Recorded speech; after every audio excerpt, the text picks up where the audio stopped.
Hey everybody, it's Kenny K here again. I was looking yesterday. I was kind of looking for something new to see. You know, I'm a 70s and 80s guy, and I like my 70s and 80s horror movies, especially slasher movies.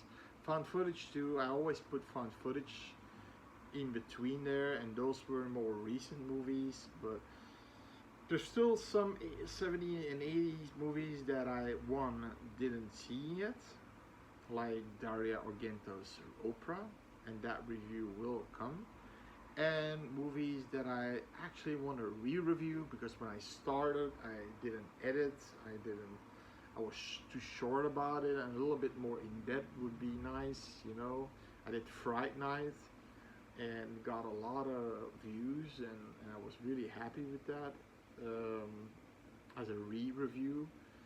Um, but like I said, I was going through the pages on IMDb. Let's see what's a good horror movie, and I had to go to two horror movies that were shit, pure dog shit. Then I came to this little ditty called Lowlifes from 2024. Gets a 6.2 on IMDb. That's how I was looking, for ratings, which is the best rating, so it should be a good movie.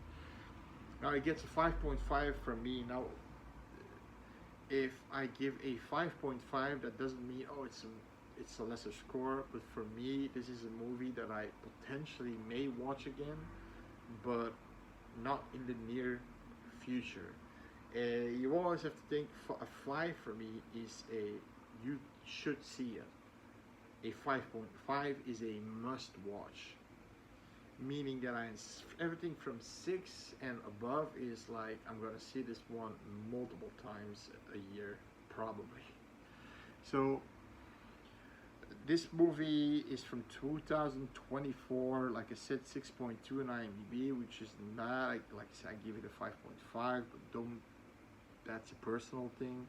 Directed by a guy named Tesh Guti Konda and Mitch Oliver. The writer Al Kaplan. The name was familiar, and apparently he's not really. I think it was his first job as a writer here. He's actually a composer for a lot of recent known slasher or splatter horror movies, like all the Terrifier movies, for example. The new Critters movie and a new Binge, or what was it? Yeah, he composed the music for all these movies. Now what happens is the movie starts. This is going to be a spoiler review, but I'll try to say when the spoilers start. Now the spoiler, there's a situation that will unfold fairly early on within the between 5 and 10 minute mark, so that's not really a spoiler. Now, although I would have liked that they kept that a little bit that they kept that secret going on for a little bit longer. It was like a boom, what the fuck moment. So you have this man running in the sticks somewhere from this person with a very sharp knife, or Rambo knife, this military knife, serrated, and he takes the guy, slices his throat, boom.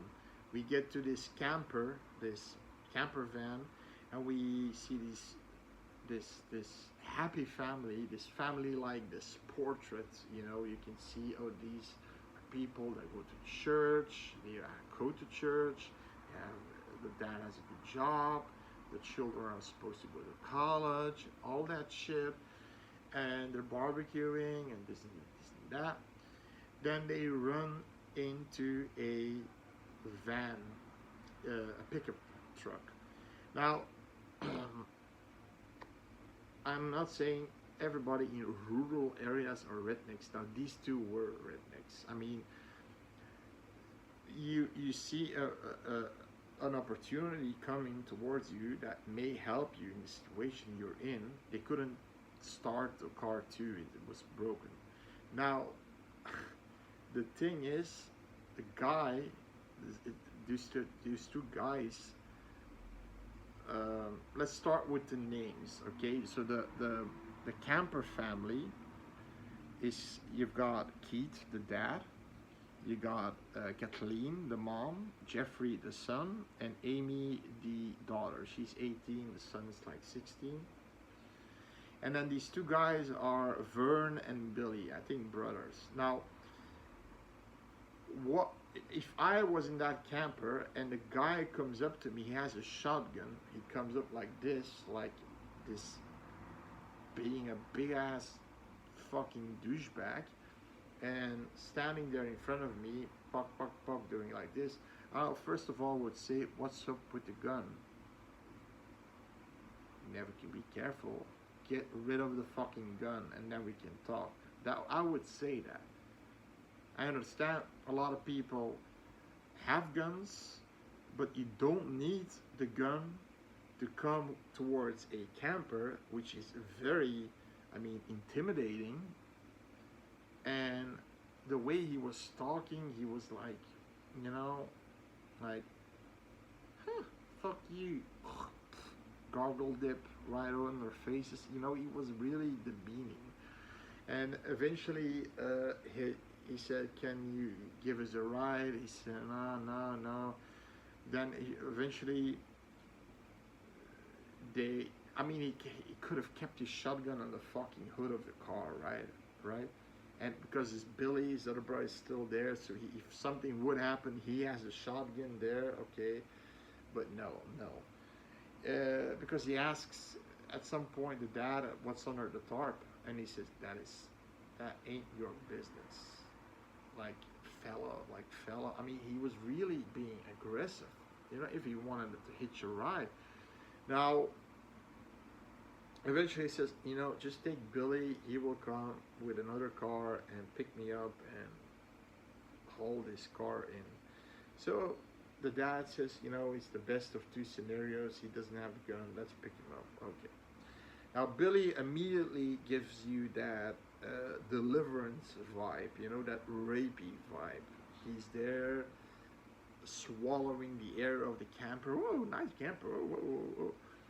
The dad asks him a few questions, and he says, where do you live? There and there. And we're off the grid. We're living with my grandpa Neville, my grandpa, Neville, my two nieces, Julie Ann, Savannah, and that's about me and Billy and Vern. That's about it. But I reckon if you get us there, you would be asked for supper. But then they're playing this. The son was playing this game with, you know, everybody before they picked him up. He starts the game. He says, you want to play? Yes. It's this word puzzle game, and eventually he says, he looks at the daughter, and it's like delicious. I mean, this guy is giving just okay. So we all know movies like The Wrong Turn or The Hills Have Eyes, and we know, okay, a camper or a car gets stuck in the middle of fucking nowhere, and they get killed or raped and killed by these bunch of mutant freaks, whatever, rednecks, whatever. Now, in this movie, it's the guy takes the booklet where the boy was writing his words on for the charades, and he said, "What's this? What is this?" Then the boy said, "Give me that back." And the dad does something like this, and the boy just takes a knife and just jams it deep in this guy's neck and slices his neck completely open. Good job, son. What the fuck? They just killed that guy. The dad, we see him then carving up the body in the shower, and then we see the son eating a piece of him, and the mom says, "Stop it." You can't do that yet. Me and your dad have a better immune system. They're apparently not only serial killers, they're fucking cannibals too. And what they do is apparently every year they go to the sticks where they encounter lowlifes and kill them, put them in the freezer, and go back to LA because they can't do that shit in LA because they're gonna get caught. So it came out of nowhere, and their acting is so super funny. You know, listen, I'll give you the best part, the eye. I know you like it, and it's like they're just acting. It's like a normal thing. It's kind of funny, but it wasn't. It was a horror slash slasher movie. That was what IMDb said as subgenres, you know. And I thought, okay, this is interesting, but I actually wanted that surprise to be a little bit later in the movie, because now you know what the movie's about. The review is very straightforward now. They're going to that house, they're gonna kill those people because it's only a ground point to women in their hot minds. They're trained killers because they are doing this, especially the dad. And I'm always thinking the dad was this going to church kind of guy, old-fashioned, you know, have a job, you know, good job, providing for his family. He has glasses on, you know, with this neatly tied clothes and haircut, and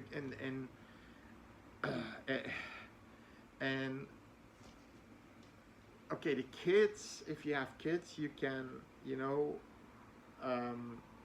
raise them up in this sort of environment of serial killing and cannibalism.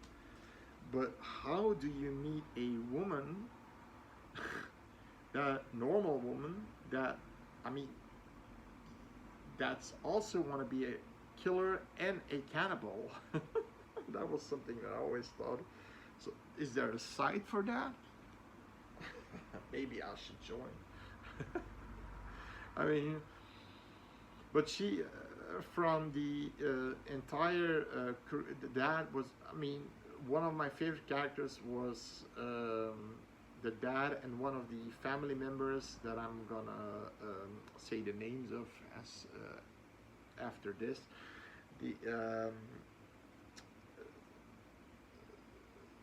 The mom was the most redeemable one because she didn't want, I think she didn't do the killing, or not a lot, and it's mostly the dad who did the killing, or the son, because the son is I mean, he's like going to puberty, he thinks he's invincible, he's like, yeah, he's almost foaming when he's killing, he's fucked up, really fucked up, almost unhandleable, you know.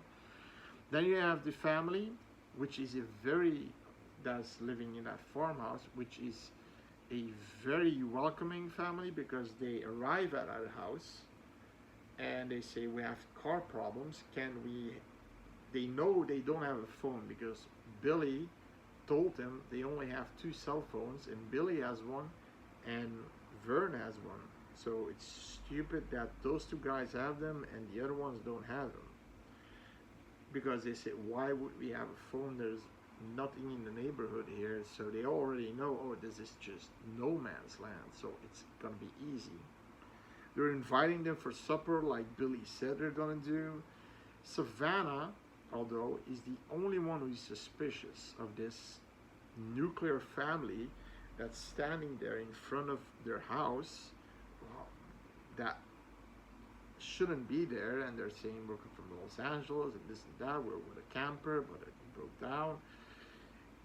And they said, you know what, when Billy and Vern comes, they have a cell phone, we can call the people from the garage and come and help you, and you know, and this and that, so you can stay the night. So friendly, right? And they're eating meatballs and spaghetti, and eventually Savannah is keeping an eye on them because she's very smart. she's a bow and arrow champion. She's the only one of the family that ever could go to college to get her bachelor's. I mean, she's yeah, she's smart. Now, but she also has an eye for Amy. Amy has an eye for Savannah. Now, apparently, these two are lesbians. Now, everybody gets a room, right? And Savannah and Amy are gonna sleep in the same bed. You can already imagine what's gonna happen there at some point. Now, the family of the farm, you have Savannah, like I said. The older sister of 22 is Julie Ann. And then you've got Neville, the grandpa. You got Billy and Vern, but okay, Billy's already gone. Vern is still at the car. And then you have they're all getting ready to attack, opening their belts from their knives, getting to attack. The dad's doing this and this, so they're all unbuttoning their knives. And then they hear like boom, boom, boom. What's that? Time to Who's make room that? for Big Mac. Say, what the hell is that? That's Big Mac. We call him that because he's built like a tree, and then you see this guy with a giant sledgehammer, like the mountain of Game of Thrones coming in. And Julianne says, these are our guests, Mac. And he just gives Keith like this slap on the shoulder. His hand is as big as his head. He sits on and Julianne sits on his lap. You can see the difference. He's not a talker, but he's sweet. She says, so change of plans, everybody. Now, they give them chocolate. They also apparently gave chocolate to Billy and Vern. Billy didn't wanna, Vern did. And because he had to stay there, so he had something to eat. And it gives, the son gives chocolate bars to Julianne and Big Mac. Now apparently these chocolate bars are poisoned. Then you have to throw up like shit. You got puke your guts out. So it's easier to kill. It's not deadly poison, but it's like a vomiting kind of, medication or something. Really extreme. And they're all, the dad is complete, he's the boss, he has to say, because the mom is taking pills for depression and anxiety, she doesn't want, the dad throws those pills away, and he's like, she said, why didn't you bring your gun? I want to teach your kids the old-fashioned way. He's like, really? And then when he gets angry, he's like, boom, and then he gets smiling, right, baby? So he's like Patrick Bateman, but even extremer. That guy who played Keith, I don't know the actor's name, didn't write it down because I didn't know the actors at all. But Keith, I have to say that guy did a great job. And Savannah, I like because she's a tough girl. She's the toughest. Big Mac, if Big Mac wasn't poisoned, he would have killed and decimated everybody. Because it took more than multiple stabs to bring him down, and even then he could still kick your ass. He was a Savannah with her bow and arrow. But the thing is, and here's the spoilers. Before I begin with the spoilers, this movie, it's a simple review basically. You already probably guess what's gonna happen, right?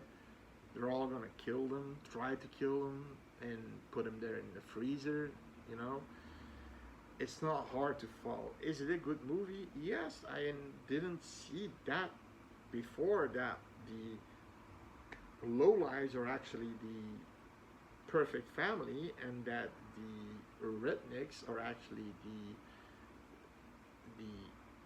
what everybody always wants to assume, that rednecks are all bad, but that's not true. But they're making it like they're the rednecks lowlifes, nobody's gonna miss them. No, they're actually very, very kind people. So you feel for these people. So what happens? So what happens after that? You, like I said, you feel, and the acting, especially Savannah, because she know it's. I thought she gave a good performance. Like I said, she was kind of infatuated with Amy, although she was on high alert. But Amy uh, at some point seduces her in bed, and they almost have sex, and they are smoking pot and shit like that. But nobody, her dad doesn't know of anything of that she's a lesbian, that she's a pot smoker. He's old fashioned, she said. Okay, but like I said, the movie, I actually thought the redeemable person in the movie is the mom, and maybe Amy, not in a way that she wouldn't kill the rest, but that she would be, because she was infatuated with Savannah, right?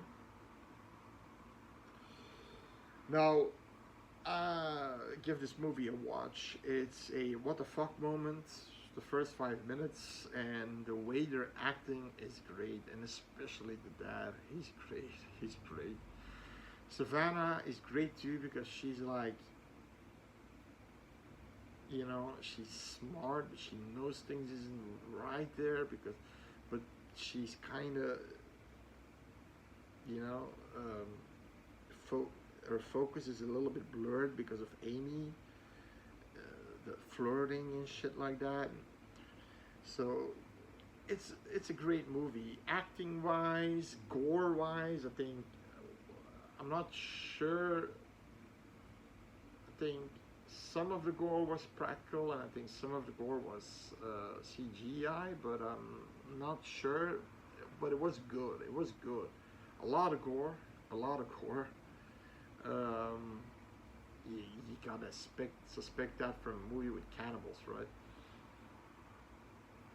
So I give this a thumbs up. Give this a watch. It's something I personally never seen before. That the killers are this perfect family, and you can guess from beginning. You see this like juggernaut kind of person almost killing somebody, and you think, okay, there are these dangerous rednecks there, and they're also amplifying it because when Billy is explaining who lives there, you see this old man, Neville, taking an axe, putting it in a block. You see somebody taking an arrow, pushing it in this pumpkin,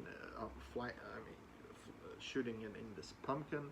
So you think, okay, this sounds weird. It looks weird. Somebody knitting, like it looks creepy.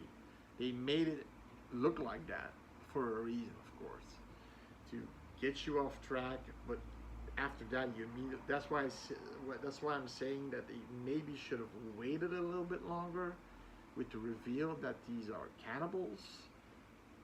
But I get why they did it because it was a perfect opportunity. They had one guy against four, and it was an easy catch, right?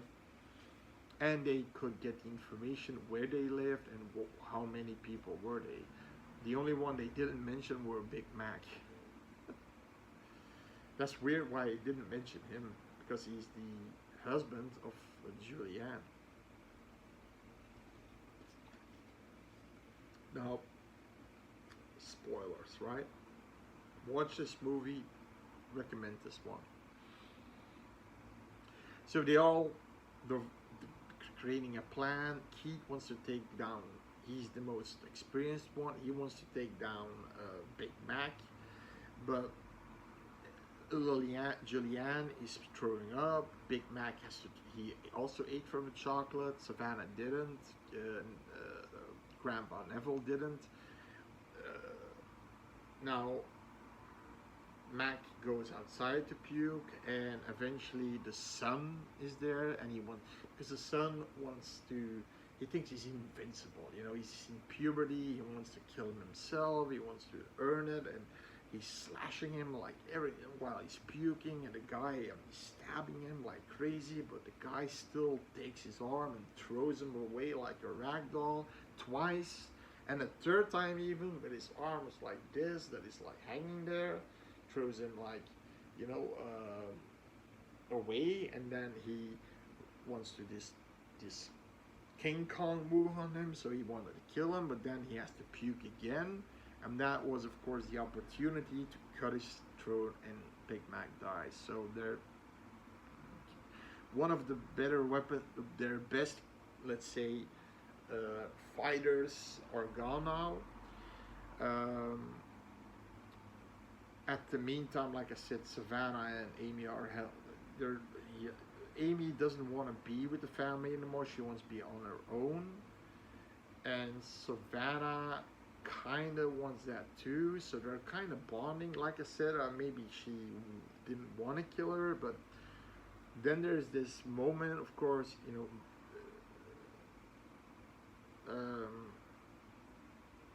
Keith knows that the son killed Big Mac, and the mom is angry because she says he thinks he's invincible, he thinks he can do everything. Talk to him. Yes, yeah, you're right. When he comes out, he says, "Good job, buddy. Here's your reward." Like, he takes this little bag with a tongue, the tongue of Big Mac, and apparently that's Jeffrey's favorite, the tongue. And it was hilarious. Like I said, there were hilarious moments in there, although it's not a comedy. Now, in the meantime, Vern is still at the car, and there's this deputy there, and Deputy White, but we call him Deputy Prick. I call him Deputy Prick, motherfucker, piece of shit, asshole.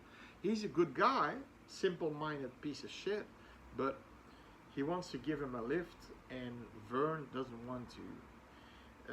And then he said, "Yeah, it's about the fence. I needed to find you." "No, get the fuck away," he says. "I can blow your fucking head off right here. Nobody would see." And then I'm thinking, okay, Vern, calm down. He's a deputy, right? So he goes in. Now Savannah, so Keith kills the grandpa easily, axe through the head, boom, in his bed. Then he, takes Julie Ann, asks Kathleen to kill her. Now Savannah at this point knows what's happening. She's outside, and what happens is Kathleen is standing there, and she gets an arrow through the neck. Boom. Like I said, Savannah was a great shooter. She goes in, the dad is immediately, my wife, and then at 10 seconds, she's dead. It's like, he's, like I said, sociopath. He doesn't care. There's even a moment, so Savannah's inside the house, has that little bit of battery of Amy's cell phone, calls the police, and Deputy White gets that call, goes in, but it was very bad connection, so it was just, "Come help, people from LA, boom, boom, boom." He goes, and he knew people from LA picked Billy up, so with a camper, so he knew something about these people from LA. So he's going to the farmhouse. Now Julianne is standing there. He's torturing Julianne, he says, "I like finger food." He just snips off her finger and starts to eat it. The dad is going full mental. Then he asks to yell for her sister that she has to come in and surrender. And then he's torturing her. He's basically baking her husband's tongue and forces her to eat it. But then Savannah is already in the house. They hear something. The son goes and check, Jeffrey, and he gets punched out, and he gets a knife to the throat. She's going to the room, threatening to let her sister go, and he's like taking the hair, putting the knife on her throat, and saying, "If you do not let that knife down, I will kill her in 10 seconds. And he would have He wouldn't. He's at this point. He's so unhinged that he wouldn't care about his son. And Amy's like saying he will do it anyhow. So eventually she lets her loose because okay, it's not a really win-win situation if she cuts him. Okay, their son's dead, but her sister's dead too, so she gets tied too. And then Amy's like, I never really wanted this for you. And then she smiles and gives her this headbutt, and she's fucked up too. You thought she was redeemable, but she's fucked up in the head too. Now, what happens is Savannah, being the smarty of the group, you know, the smartass, she says, "Hey, Daddy, do you know your little girl is a lesbian? We almost had sex. We were smoking pot. I'm still high as a kite." And he's like, "What? What?" And he's completely going crazy because his little girl, I mean, like I said, he's super old fashioned.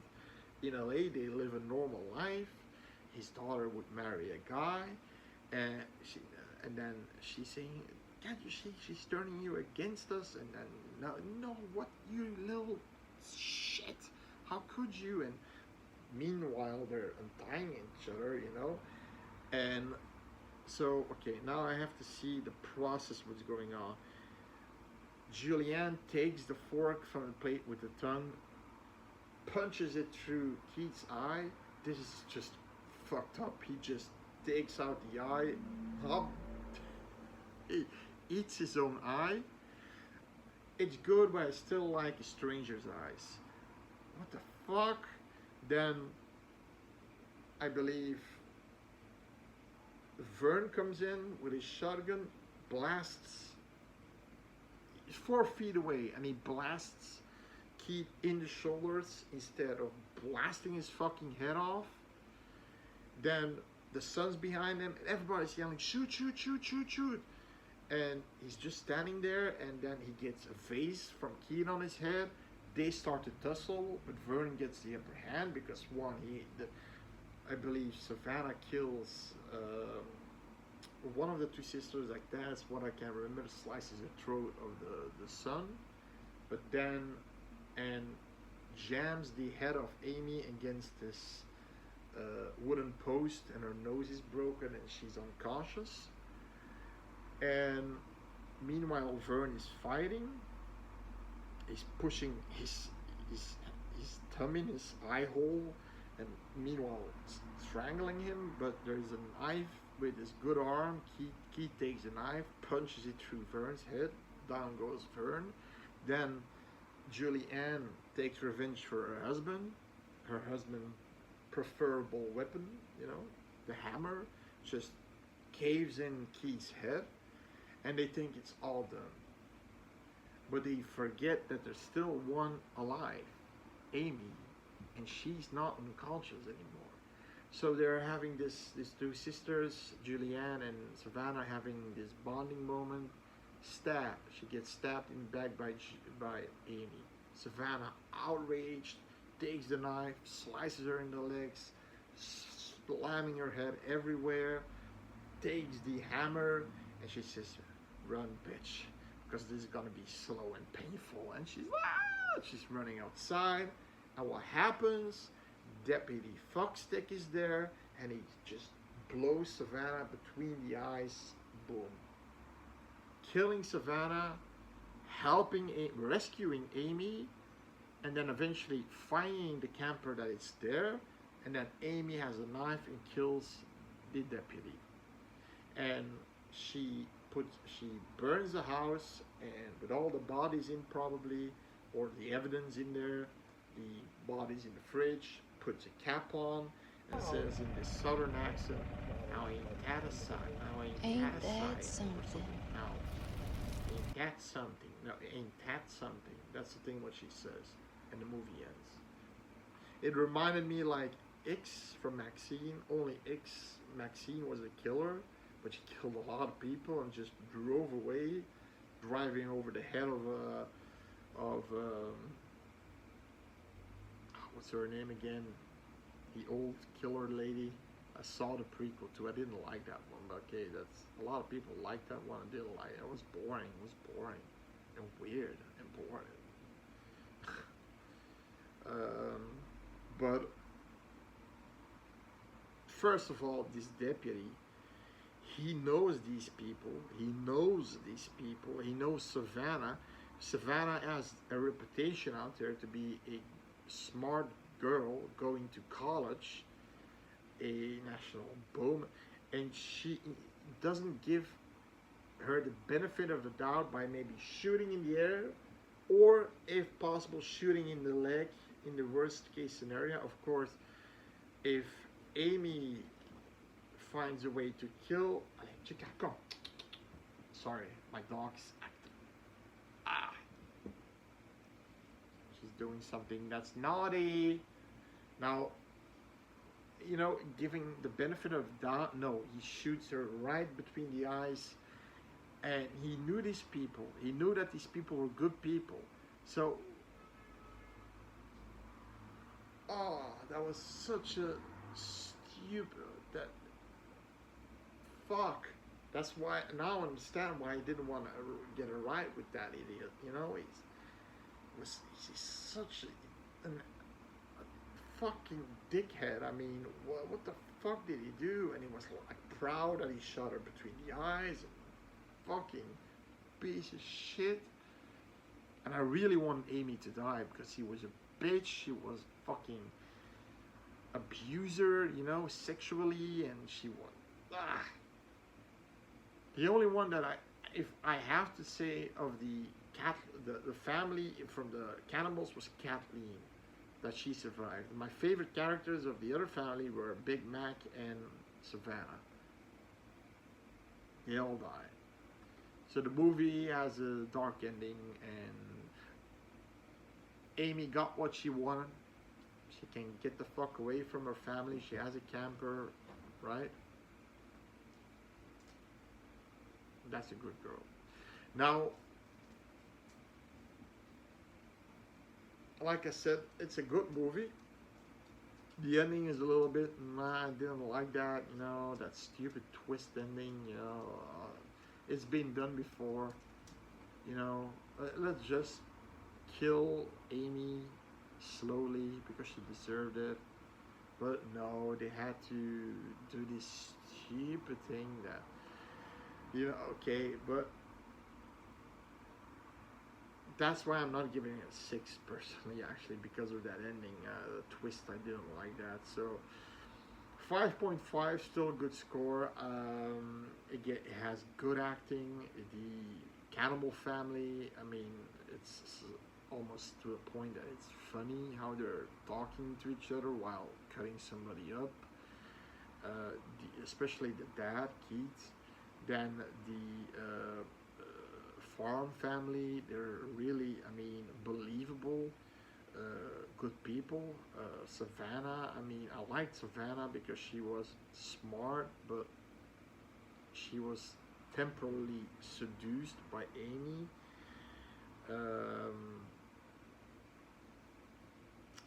And I like that this guy, Big Mac, is just coming in there like a giant that he is, and Vern eventually had a role because, okay, he died, but it's because of him that Julianne had Keith on the floor and could bash his head in. So if they only just stabbed Amy, killed Amy, then the two sisters would be alive. The deputy would come and he still would be like, oh, you killed everybody. They still would have some kind of evidence, maybe, to say, no, these were killers. Go to your camper. There's a freezer full of human parts. But I like that idea that they're going, every season they're going to the sticks and they go to these rural areas and kill, in their eyes, lowlifes, which they are not, but in their eyes, they're the lowlifes, these cannibals. And I think it's funny that he met a wife that is going all in with him, going full-on serial killer and cannibal. So yeah, it's a great movie. I recommend it. That being said, subscribe and see you next time. Bye bye.